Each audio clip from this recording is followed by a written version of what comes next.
ভালোবাসা এমন এক জিনিস যা মানুষকে অন্ধ করে দেয়। ভালোবাসার মানুষটাকে পাওয়ার জন্য তখন চরম ঘৃণিত কাজও অর্জন বলে মনে হয়। আজকের মুভিতে আমরা দেখব কিভাবে একজন বেকার সহজ সরল মানুষ তার প্রেমিকার জন্য সিরিয়াল কিলার হয়ে ওঠে, কিভাবে সে তার প্রেমিকার শখ পূরণ করার জন্য একের পর এক মানুষ মারতে থাকে। তবে মুভির শেষে এমন কিছু রয়েছে যেটা এই মুভি সম্পর্কে আপনার পুরো ধারণায় পাল্টে দেবে। মুভির শুরুতে মিনসুকে দেখানো হয় আজকে সে একটা চাকরির ইন্টারভিউ দেওয়ার জন্য যাচ্ছে। মিনসু এর আগে একটা ইন্স্যুরেন্স কোম্পানিতে চাকরি করত, যেখানে 8 বছর কাজ করার পরেও তার কোনো প্রমোশন হয়নি, কারণ সে কোনো কাজই ভালো মতো করতে পারতো না। এই জন্য তাকে ওই কোম্পানি থেকে বের করে দেওয়া হয়েছে। আর এইসব কারণে তার অন্য কোনো কোম্পানিতেও কাজ হচ্ছিল না। অন্য সিনে মিনসুর গার্লফ্রেন্ড সুজিনকে দেখানো হয় সে একটা কফি শপে পার্ট টাইম জব করে। আজকে সুজিনের শপের ওনার তাকে বলে, আমি ভাবছি এই ক্যাফেটা বিক্রি করে দেব, কিন্তু অচেনা কাউকে দেওয়ার থেকে তুমি যদি নাও তাহলে সব থেকে ভালো হয়। সুজিনের অনেক দিনের স্বপ্ন এমন একটা ক্যাফে হাউস কেনার। সুজিন বলে, এর জন্য আমাকে আমার ফিয়ন্সিকে জিজ্ঞেস করতে হবে। সুজিনের একটা ছোট ভাইও রয়েছে যার নাম ইয়নু। ইয়নু কোনো কাজই করে না, তার বোন তাকে যে টাকা দেয় সেটা দিয়েই সে চলে। আর মাঝে মাঝে যখন গার্লফ্রেন্ডকে নিয়ে ঘুরতে যাওয়ার মন হয় তখন কিছু জিনিসপত্র চুরি করে সেগুলো বিক্রি করে। তো যাই হোক, মিনসু প্রায়ই সুজিনের বাসায় আসতো, কিন্তু ইয়নু তার সাথে কখনোই কথা বলতো না।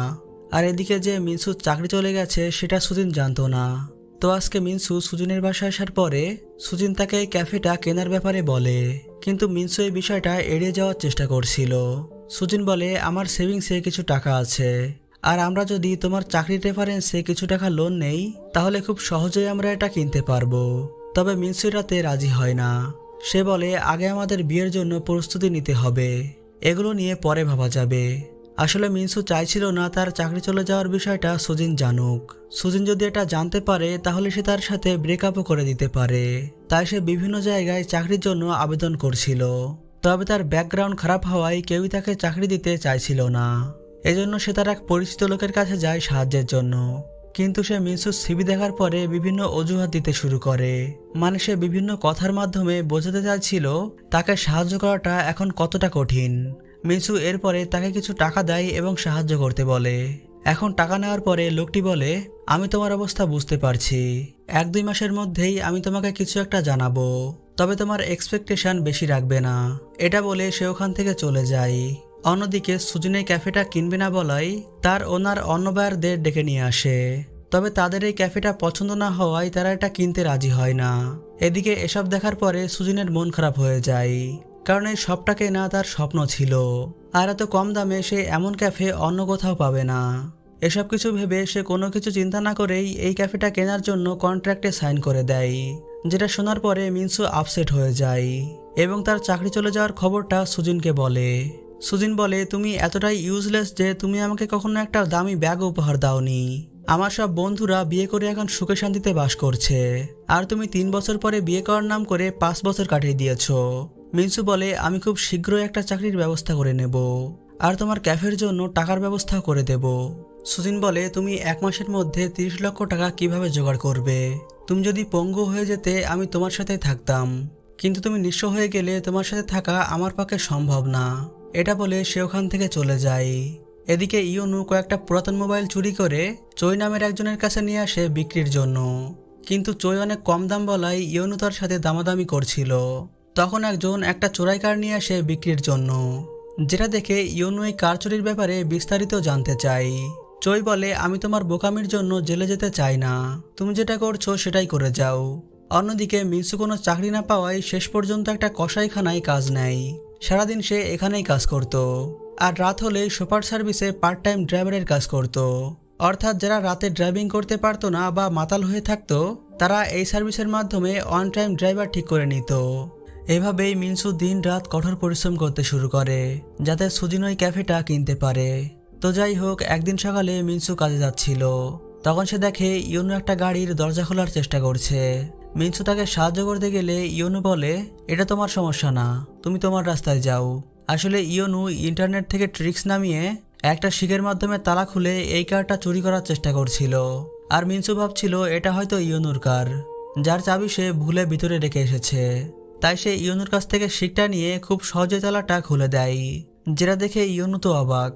এরপরে মিনসু ইয়নুর কাছ থেকে শুনে সুজিন যেখানে আছে সেখানে যায়। সুজিন এখানে তার এক বড়লোক বয়ফ্রেন্ডের সাথে রেডে এসেছিল, কারণ ক্যাফে কেনার জন্য যে করেই হোক তার টাকা লাগবেই। এর জন্য যদি নিজের ফিয়ন্সিকেও ছাড়তে হয় তাতেও সে রাজি। মিনসু সুজিনের এই অবস্থা দূর থেকে দেখছিল। সুজিন সেটা লক্ষ্য করার পরে মিনসুকে দেখিয়ে দেখিয়ে সে তার নতুন বয়ফ্রেন্ডের সাথে কথা বলছিল। মিনসু তাকে কিছু না বলে ওখান থেকে চলে আসে। সেদিন রাতেই মিনসু সুজিনের সাথে কথা বলার জন্য তাদের বাসার নিচে দাঁড়িয়েছিল। সুজিন এসেই মিনসুর সামনে তার বড়লোক বয়ফ্রেন্ডের গুণগান করতে শুরু করে। মিনসু বলে, আমাকে কিছু সময় দাও, আমি সবকিছু ঠিক করে দেব। যেটা শুনে সুজিন ওখান থেকে রাগ করে চলে যাচ্ছিল। যাওয়ার সময় সে মিনসুকে বলে, তুমি শেষ পর্যন্ত একটা চিকেন ফ্যাক্টরিতে কাজ নিয়েছো, তোমার গা থেকে চিকেনের দুর্গন্ধ বেরোচ্ছে। এটা বলেই সে ওখান থেকে চলে যায়। এরপরে ইয়নু এসে মিনসুকে বলে, সুজিন এখন খুব রেগে আছে তাই সে এমন করছে। আসলে ইয়নু মিনসুর সাথে কখনোই এত ভালোভাবে কথা বলতো না। যখনই সে মিনসুকে দেখতো তখনই সে তাকে এড়িয়ে যেত। তবে আজকে সে এমন করছে তার মানে এর পিছনে নিশ্চয়ই কোনো কারণ আছে। কিন্তু মিনসু তার কথা না শুনে ওখান থেকে চলে আসে। বাসায় আসার পরে সে এমনভাবে গোসল করছিল যেন সে নিজের চামড়াই উঠিয়ে ফেলবে, কারণ সুজিন তাকে বলেছিল তার গা থেকে চিকেনের দুর্গন্ধ বেরোচ্ছে। পরের দিন মিনসু ফ্যাক্টরিতে কাজ করছিল। তখন ইয়নু তাকে ফোন করে তাকে আর্জেন্টভাবে দেখা করতে বলে। মিনসু তার সাথে দেখা করতে গেলে ইয়নু তাকে দূর থেকে ভাইয়া বলে ডাক দেয়। মিনসু বলে, এর আগে তো তুমি আমার সাথে ভালোভাবে কথাই বলতে না, আজ হঠাৎ ভাইয়া বলে ডাকছো, ব্যাপার কি? ইয়নু বলে, সুজিনের সাথে বিয়ে হলে তুমি তো আমার ভাইয়াই হবে। মিনসু তাকে এসব কথা বাদ দিয়ে কিসের জন্য ডেকেছে সেটা জিজ্ঞেস করে। ইয়নু বলে, তার আগে চলো তুমি গোসল করে নেবে, তোমার গা থেকে চিকেনের গন্ধ বেরোচ্ছে। এরপরে গোসলখানায় গিয়ে ইয়নু মিনসুকে বলে, তুমি খুব সহজেই যে কোনো কারের লক খুলতে পারো। তুমি যদি আমার সাথে এক হয়ে কার চুরির ধান্দায় নামো তাহলে খুব সহজেই অল্প দিনের মধ্যে বড়লোক হতে পারবে। আর আমরা যে কারটা চুরি করব সেটা প্রতিদিনই ভিন্ন ভিন্ন জায়গায় রেখে আসব, যেখান থেকে আমার এক বিশ্বস্ত ডিলার গাড়িগুলো নিয়ে আসবে, যার ফলে পুলিশও আমাদের ধরতে পারবে না। কিন্তু মিনসু এমন অসৎভাবে টাকা উপার্জন করতে চাইছিল না। তো যাই হোক, সেদিন রাতে মিনসু সুপার সার্ভিসে ড্রাইভিং করছিল। তখন পিছনের যাত্রীরা তাকে বিভিন্নভাবে অপমান করছিল। এমনকি টাকা দেওয়ার সময়ও লোকটি মিনসুকে বিদ্রূপ করে বলে, আমি তোমাকে কিছু বেশি টাকা দিচ্ছি, কোথাও গিয়ে গোসল করে নাও, তোমার গা থেকে ভীষণ দুর্গন্ধ বেরোচ্ছে। যেটা শুনে মিনসুর প্রচণ্ড রাগ হয়। বাসায় আসার পরে সে অনেক ভাবার পরে একটা সিদ্ধান্ত নেয় এবং চিকেন ফ্যাক্টরির কাজটা ছেড়ে দিয়ে ইয়নুর প্রস্তাবে রাজি হয়ে যায়। রাতে তারা দুইজন কার চুরির জন্য বের হয়। তারা এমন জায়গা থেকে চুরি করছিল যেখানে কোনো সিসি ক্যামেরা ছিল না। গাড়িটা চুরি করার পরে তারা একটা নির্দিষ্ট জায়গায় সেটা রেখে দেয়। এখান থেকে ডিলারের কেউ একজন এসে গাড়িটা নিয়ে যাবে। পরের দিন ইয়নু ডিলারের কাছ থেকে টাকা নিয়ে সেটা মিনসুর সাথে ভাগ করে নেয়। ইয়নু মিনসুকে বলে, এটা আমাদের প্রথম ইনকাম, চলো এটা দিয়ে পার্টি করে আসি। মিনসু বলে, আমি এই কাজগুলো করছি টাকা উপার্জন করার জন্য, টাকা নষ্ট করার জন্য নয়। তো যাই হোক, তারা এভাবেই প্রতিদিন রাতে একটা করে গাড়ি চুরি করতে থাকে, যার ফলে অল্প দিনের মধ্যেই তারা অনেক টাকা উপার্জন করে ফেলে। এমনই একদিন মিনসু ইয়নুকে কল দিয়ে ডাকছিল। তখন ইয়নু বলে, আজকে আমি একটা গুরুত্বপূর্ণ কাজ করছি, আজকের দিনটা তুমি একা ম্যানেজ করে নাও। আসলে সে ওই টাকা দিয়ে বারে পার্টি করছিল। প্রতিদিন সে কার বিক্রি করে যে কয় টাকা পায় সেগুলো সে এভাবেই নষ্ট করে। তো যাই হোক, ইয়নু না আসায় মিনসু একাই চলে যায়, কারণ তাকে এক মাসের মধ্যে 30 মিলিয়ন ওন জোগাড় করতেই হবে। তাই সে একাই একটা নির্জন জায়গায় গিয়ে একটা কারের লক খোলার চেষ্টা করছিল। কিন্তু তখনই পিছন থেকে এক মাতাল লোক তাকে ড্রাইভার বলে ডাক দেয়, কারণ লোকটি ভাবছিল সে কিছুক্ষণ আগে সুপার সার্ভিসে যাকে কল দিয়েছিল এটা হয়তো সেই লোক। তবে মিনসু লোকটাকে প্রথমবার দেখেই চিনে ফেলে। এই লোকটা আসলে মিনসুর আগের কোম্পানির ম্যানেজার ছিল। রাস্তায় যাওয়ার সময় লোকটা মিনসুকে কাছ থেকে দেখেই চিনে ফেলে এবং সে বলে, তুমি শেষ পর্যন্ত সুপার সার্ভিসে কাজ করছো, তোমার জন্য এটাই ঠিক আছে। অফিসে তো কোনো কাজই ভালো মতো করতে পারতে না, সেখানে তোমার এই ইউজলেস চেহারাটা দেখলেই আমার রাগ হতো, তাই আমি নিজেই বসকে বলে তোমার চাকরি খেয়েছি। এসব কথায় অতিষ্ঠ হয়ে মিনসু গাড়ি থেকে নেমে চলে যাচ্ছিল। তখন লোকটি মিনসুকে পিছন থেকে গালি দিতে শুরু করে। মিনসু একটু দূরে গিয়ে দাঁড়িয়ে যায় এবং ভাবে এর জন্যই তার চাকরি গেছে, যার ফলে সুজিনও তাকে ছেড়ে চলে গিয়েছে। আর এখন যদি একে ছেড়ে দেওয়া হয় তাহলে মিনসুর কার চুরির ব্যাপারটা সবাই জেনে যাবে। তাই সে আবার গাড়ির ভিতরে গিয়ে লোকটাকে মারার জন্য তার গলা চেপে ধরে। আর এই কাজটা করার সময় তার মুখে এক ভয়ঙ্কর হাসি দেখা যাচ্ছিল। বাসায় আসার পরে মিনসুর ভিতরে এক অদ্ভুত অনুভূতি হচ্ছিল। একটা মানুষকে মেরে ফেলার পরেও তার কোনো আফসোস হচ্ছিল না, বরং সে এক পৈশাচিক অনুভূতি পাচ্ছিল। পরের দিন সকালে উঠেই সে নিউজ দেখতে শুরু করে। এরপরে ইউনুর কাছে কল দিয়ে কালকের গাড়িটা হ্যান্ড ওভার হয়েছে কিনা জিজ্ঞেস করে। ইউনু বলে সব কমপ্লিট, টাকাও কিছুক্ষণের মধ্যেই পেয়ে যাব। সে আরও বলে আজকে আমার একটা গুরুত্বপূর্ণ কাজ চলে এসেছে, আজকের দিনটাও তুমি একা সামলে নাও। রাতে মিনসু একাই বের হয়, তবে সে কোনোভাবেই কালকের সেই অনুভূতিটা ভুলতে পারছিল না। তাই আজকেও সে নকল ড্রাইভার সেজে একজনের কাছে যায় এবং তাকেও সে একইভাবে হত্যা করে। এরপরে তার দেহটা মাটির নিচে পুঁতে দেয়। এরপর থেকে মিনসু সবকিছুই প্ল্যান করে করতে শুরু করে। দিনের বেলায় মিনসু এমন জায়গা টার্গেট করত যেখানে রাতে ফেক সিসি ক্যামেরা বসানো থাকতো এবং লোকজনের চলাচল কম থাকতো। তো যাই হোক, পরের দিন ইউনু মিনসুর সাথে যেতে চাইলে মিনসু বলে আমার মনে হয় আমি একা গেলেই সব থেকে ভালো হয়, এর ফলে ঝুঁকিও কম থাকবে। ইউনু বলে তাহলে আমার ভাগের টাকার কি হবে, আর লক খোলার পরে তুমি চাবি কোথায় পাবে? মিনসু বলে তোমার ভাগের টাকা তুমি পেয়ে যাবে, এটা নিয়ে বেশি ভাবার প্রয়োজন নেই। তখন ইউনু তাকে আবার জিজ্ঞেস করে তুমি কি এখনো সেই চিকেন শপে কাজ করো? তোমার গা থেকে রক্তের গন্ধ বেরোচ্ছে। যে কথায় মিনসু হেসে বলে বাজে না বকে, তুমি তোমার কাজে মন দাও। এরপর থেকে মিনসু একাই কাজ করতে থাকে। প্রতিদিনই সে একজনকে মেরে তার গাড়িটা ইউনুর মাধ্যমে বিক্রি করত আর তাকে 50 ভাগের টাকা দিত। অন্যদিকে সুজিনকে দেখানো হয় মিনসু তার জন্য একটা দামি ডিজাইনের ব্যাগ পাঠিয়েছিল, কিন্তু সুজিন সেটা ফিরে দেওয়ার জন্য যাচ্ছিল। এখানে এসে সুজিন মিনসুকে বলে আমার এত দামি ব্যাগ লাগবে না, তুমি এটা অ্যাফোর্ড করতে পারবে না, যাও এটা ফিরিয়ে দিয়ে এসো। তবে মেয়ে মানুষ কতক্ষণ লোভ সামলাবে। মিনসু তাকে একটা দামি হোটেলে নিয়ে যায় এবং তার পছন্দের সব শপিং করিয়ে দেয়। সুজিন তাকে জিজ্ঞেস করে তুমি হঠাৎ এত টাকা কোথায় পেলে? তুমি কি কোনো বড় চাকরি পেয়েছো? উত্তরে মিনসু বলে আমি এমন একটা কাজ পেয়েছি যেটাতে আমি সব থেকে পারফেক্ট। তো যাই হোক, পরের দিন মিনসু আবার বের হয়। তার কাছে টাকা তো ছিল, কিন্তু সে কিছুতেই এটা থেকে বেরিয়ে আসতে পারছিল না। আজকে সে যখন একজনকে মারছিল তখন সেই লোকটার ফোনে তার মেয়ের ছবি ভেসে ওঠে, যেটা দেখার পরে মিনসু চাইছিল না তাকে মারতে, তবে উপায় না থাকায় সে তাকে মারতে বাধ্য হয়। বাসায় আসার পরে সে নিজেকেই গালি দিচ্ছিল এবং সে নিজেকে এটা করতে নিষেধ করছিল। পরের দিন সকালে সে এই বিষয়ে সুজিনকে বলে, কিন্তু সুজিন বলে তুমি তো বলেছিলে এটা তোমার পছন্দের কাজ, আর তাছাড়াও এই কাজের মাধ্যমে তুমি বেশ ভালোই টাকা পাচ্ছ, তাহলে এই কাজটা কেন ছাড়বে? সুজিন জানতো না সে আসলে কি কাজ করত।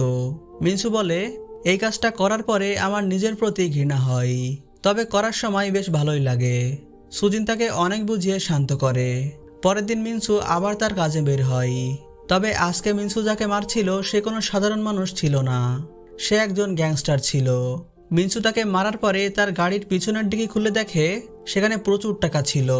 এখানে প্রায় 500 মিলিয়ন ওন ছিল, যেগুলো সে বাসায় নিয়ে আসে।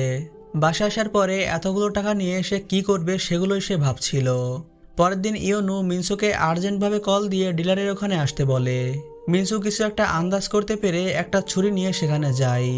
সেখানে গিয়ে মিনসু দেখে চই আর ইউনুকে ওই গ্যাংস্টারের 2 জন লোক বেঁধে রেখেছে। ইউনু কোনো কথা ছাড়াই তাদের 2 জনকে ছুরি দিয়ে মারতে শুরু করে, যেগুলো দেখে ইউনু ভীষণ রকমের ভয় পেয়ে যায় এবং চই ওখান থেকে পালানোর চেষ্টা করছিল, কিন্তু মিনসু তাকেও মেরে ফেলে। চোখের সামনে মিনসুর এমন রূপ দেখে ইউনু হতবাক হয়ে যায়। মিনসু তাকে বাসায় এনে গোসল করিয়ে কোল্ড ড্রিঙ্ক খেতে দেয়। ইউনু ভয়ে ভয়ে মিনসুকে বলে তুমি যদি ধরা পড়ে যাও তাহলে কি হবে? এখন যদি পুলিশের কাছে গিয়ে দোষ স্বীকার করো তাহলে শাস্তি কম হবে।